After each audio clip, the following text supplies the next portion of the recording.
Marvel has some ridiculous superpowers, but nothing is as brutal, iconic, or flat-out terrifying as claws. And today, we're breaking down every single claw in Marvel, from adamantium and vibranium to creatures that can literally rip out your soul. But here's the real question: which claws are actually the deadliest? Because once you start comparing mutants, Wakandans, and straight-up cosmic monsters, the answer becomes way more insane than you think. Wolverine, bone claws. Before Wolverine ever became the metal-clawed icon we know today, he was already built like a biological weapon. His claws weren't added, they were always there. 6 bone blades buried inside his forearms, connected to tendons and nerves just like a real predatory animal. These claws are made of super dense osseous tissue, basically bone on steroids. They're part of a feral mutant phenotype, which includes heightened senses, predatory reflexes, and rapid healing. And the moment Logan experienced his first traumatic trigger as a kid in the 1800s, those claws ripped out of his hands for the first time. In the multiverse timeline we see in Logan and Fox's universe, the bone claws are weaker than metal. Sure, they can crack or snap under huge stress, but Wolverine's healing factor just regrows them. That's the terrifying part. You can break them, but he'll grow them back. And sometimes, they grow back sharper. Wolverine, adamantium claws. When Weapon X, a Canadian government project conducted by Department K, got their hands on Logan, they didn't replace his claws. They upgraded them. They coated every bone in his body, including those claws, with true adamantium, the strongest metal in Marvel history. This stuff is nuts. Adamantium doesn't bend, it doesn't melt under normal heat, it doesn't corrode, and it keeps a perfect edge forever. In the MCU multiverse, especially in Deadpool and Wolverine, his claws cut through reinforced armor, dimensional tech, and, yeah, just about anything that breathes. The bonding process was insane. Weapon X pumped molten adamantium into Logan's body through dozens of injection points. Anyone else would have died instantly. His healing factor just barely kept him alive long enough for the metal to harden. The key detail? Adamantium doesn't heal. If part of it gets damaged by cosmic-level force, it stays damaged. But good luck breaking it. Even gods struggle with this stuff. X-23. Laura. Laura Kinney, also known as X-23, is Wolverine perfected in a lab. She wasn't born naturally. She was engineered using Logan's DNA in a cloning facility built to recreate Weapon X without the headaches of dealing with Logan. Her claws are a different design, 2 in each hand, 1 in each foot, and that foot claw isn't random. It's modeled after female lions, who use their hind legs to strike fatal blows. Her claws are adamantium only at the tips, not the full skeleton, because her healing factor wasn't strong enough during childhood to survive a full bonding. But those tips? They're just as deadly as Wolverine's. In the Logan universe, she slices through trucks, Reaver armor, and reinforced steel doors with ease. She deploys them faster too. Wolverine fights like a wild animal. Laura fights like a trained assassin. Smaller claws, faster strikes, cleaner kills.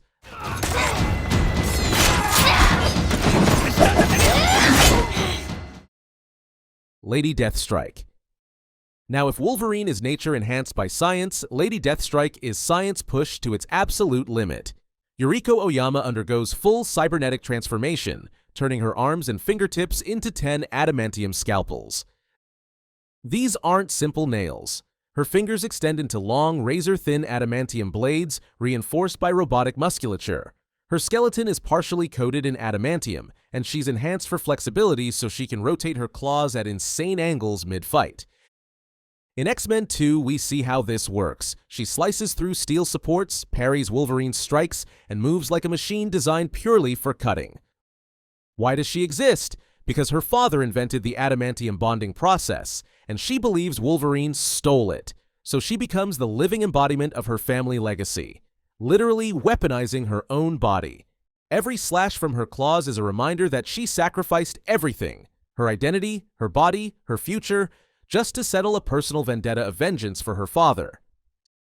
Sabretooth, classic version. Sabretooth's claws aren't metal. They're pure keratinized bone, like an apex predator but scaled up by mutant evolution. His mutation boosts bone density, tendon strength, and gives him claws that work more like lion talons than knives. They aren't meant for clean punctures, they're meant for ripping, shredding, tearing muscle off bone. And with his healing factor, even if you break his claws, he'll grow them back stronger. Lore-wise, Sabretooth and Wolverine come from the same feral mutant lineage. Basically, they're evolutionary offshoots of early humans designed for hunting. It's why he stalks prey the way he does. Scent tracking, thermal detection, enhanced night vision. In physical confrontations, Sabretooth's claws often overpower Wolverine's in raw strength. It's the metal that gives Logan the edge. Sabretooth, multiversal version. The multiversal Sabretooth that we see in Deadpool and Wolverine is a whole different creature. This version is bigger, heavier, and his claws are longer, curved, almost scythe-like. This suggests a universe where feral mutants evolve differently, more monstrous, more animalistic. His dermal armor is thicker, his muscle density is higher, and his claws look like they're built to tear through much larger prey. He's not just a rival, he looks like he's from a universe where predators like him sit at the top of the food chain. Black Panther, T'Challa. Now, let's talk about claws that aren't biological, but might as well be supernatural because of what they're made of. Vibranium. T'Challa's claws aren't just sharp metal pieces. They're pure, unalloyed Wakandan vibranium forged into micro-lattice blades that retract into the Panther habit suit at a molecular level. Here's what makes vibranium absurd. It absorbs kinetic energy. It redistributes force through the lattice. It sharpens itself by redirecting structural stress. And it ignores basically every physical law normal metals follow. These claws are so sharp because the metal never gets dull. The vibranium structure forces energy away from the edge, meaning it stays razor-thin at the molecular level. That's why T'Challa can scratch Captain America's shield, which is also vibranium, because pure vibranium can carve into vibranium alloys. That's also why he can slice Bucky's titanium vibranium arm. The Panther suit doesn't just deploy the claws, it supercharges them. Every impact they absorb gets stored as kinetic energy, then released in the next strike, so every slash hits harder than the last. These claws aren't weapons, they're Wakanda's entire scientific legacy condensed into 10 blades. Killmonger. Killmonger's claws are the same base technology, vibranium micro-lattices, but engineered differently for a reason. His Golden Jaguar suit uses vibranium weave and gold nanoparticle plating, which slightly changes edge behavior. Where T'Challa's claws are optimized for clean cuts, Killmonger's are tuned with micro-serrations, meaning the vibranium edge vibrates at microscopic levels, tearing through flesh and armor with more aggression. The gold lining?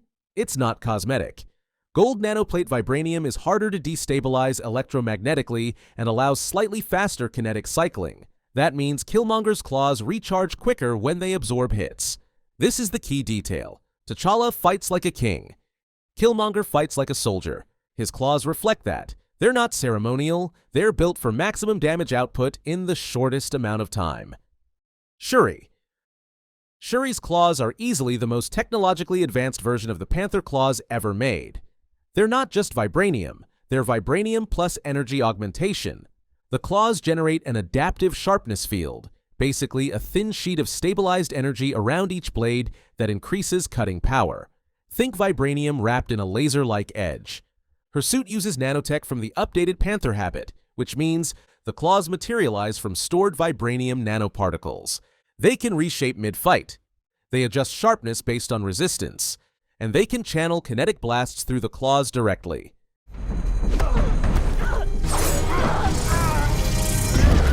She fights differently than T'Challa. She's lighter, faster, and relies more on predictive AI. Her claws are precise, almost surgical, using energy-assisted slices instead of brute force. If T'Challa is the traditional Black Panther and Killmonger is the brutal version, Shuri is the evolution.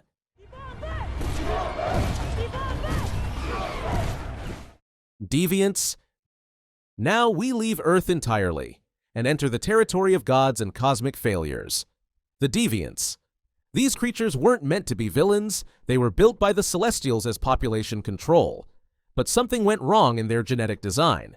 They evolved past their purpose and became apex predators that couldn't be stopped.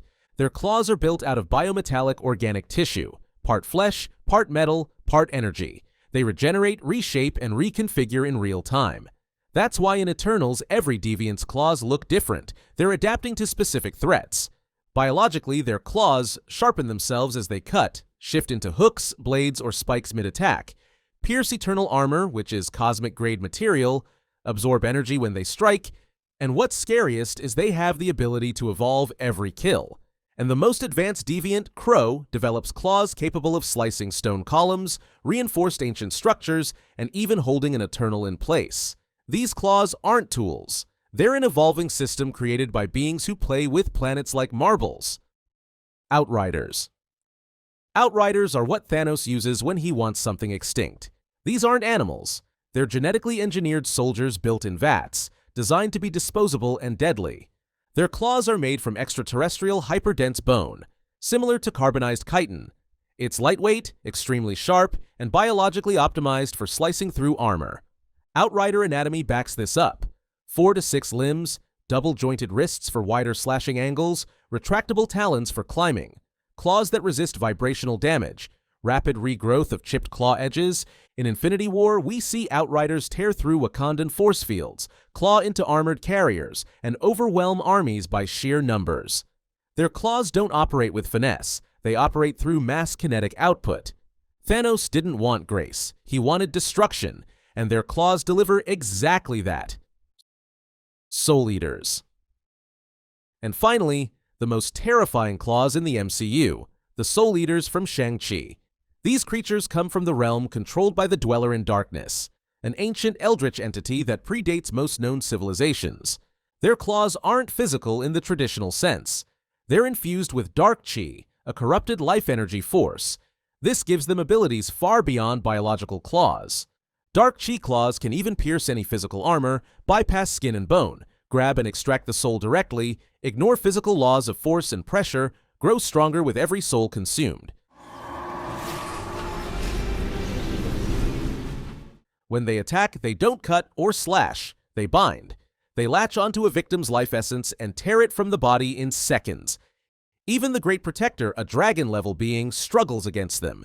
Their claws are specifically designed to counter chi-based life forms. These are not weapons. These are cosmic erasers, claws built to consume worlds one soul at a time.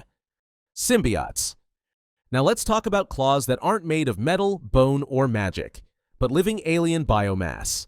The symbiotes Venom, Riot, and Carnage don't have claws. They become claws. Symbiotes are clintar organisms made of sentient, amorphous biomatter. Their bodies can morph into weapons on command, and the claws they form are essentially hardened biomass blades reinforced by a material similar to organic steel. Venom usually forms thick, brutish claw shapes, heavy slashing tools, blunt force weapons, or multi-pronged talons. His claws prioritize force. Riot, on the other hand, specializes in blade morphs. His claws extend into full arm-length machetes, hooks, and axes, sharper, cleaner, and far more lethal. Riot's entire combat style revolves around transforming limbs into high-velocity slicing weapons. And then there's Carnage, the most dangerous of all. Carnage's claws are thinner, faster, and designed for impalement. His biomass is infused into Cletus Cassidy's bloodstream, giving his claws a unique red-black sinew-like structure. Carnage forms hooks, scythes, spikes, tendrils, and even spear-like talons that can penetrate metal and armored vehicles. What makes symbiote claws terrifying is simple. They're unlimited. They regenerate instantly, and they can change shape faster than you can react. Morbius. Morbius doesn't rely on weapons or alien biology. His claws come from a mutation caused by experimental vampire DNA. When Michael Morbius cures himself using spliced bat genetics, his hands transform into elongated keratin talons. These claws serve 3 purposes: slashing, climbing, and enhancing grip strength. Morbius's claw structure resembles that of real vampire bats, but scaled to superhuman durability. His fingers taper into razor-like tips that can cut through security doors, reinforced glass, and human bone with ease. Combined with his echolocation, bloodlust, and superhuman agility, the claws turn Morbius from a frail scientist into a predator built for close-quarters combat. They aren't decorative, they're biologically optimal for a creature designed to hunt in the dark. The Lizard. Kurt Connors. When Dr. Kurt Connors transforms into the Lizard, his hands and feet mutate into raptor-like claws. These claws include curved talons made of super-dense keratin strengthened by reptilian biology. They're hooked, similar to Velociraptor's sickle claws, optimized for piercing and gripping prey. His claws work in tandem with increased muscle mass and reptilian reflexes. They're not just tools, they're a full predatory system designed around ambush attacks, Connors didn't become a monster by accident. His claws are a direct evolution of his reptilian DNA, turned into weapons by biological overdrive. Green Goblin, Norman Osborn. Norman Osborn doesn't rely only on tech, he becomes a weapon himself. The Goblin serum mutates his physiology, altering his muscles, bones, and fingernails. His gloves hide talon-like armor-plated fingertips, but beneath them, Norman's own nails sharpen and thicken. On screen, especially in Spider-Man 2002 and No Way Home, Goblin uses these claws to stab, choke, tear through fabric and armor, and cling to surfaces during combat. The claws themselves aren't as dramatic as symbiotes or mutants, but what makes them dangerous is the user. Norman's enhanced strength and berserker insanity mean even small talons become lethal in close quarters. They're subtle, but deadly. Chitauri Army. The Chitauri, the biological mechanical soldiers used by Thanos and Loki in the Avengers, are built with metal-plated talon fingers. These claws combine organic bone with cybernetic reinforcement. Their claws serve multiple combat functions, climbing vertical surfaces, piercing through vehicles, grappling targets, slashing in coordinated swarm attacks. Chitauri claws aren't elegant. They're mass-produced for battlefield efficiency. When the Battle of New York erupts, the Chitauri slice through cars, tear apart scaffolding, and claw their way across buildings with mechanical precision. They're not predators. They're industrialized killers built for large-scale warfare. From adamantium to vibranium to cosmic bioweapons, we hit the real question. Which of these claws truly sits at the top of Marvel's food chain?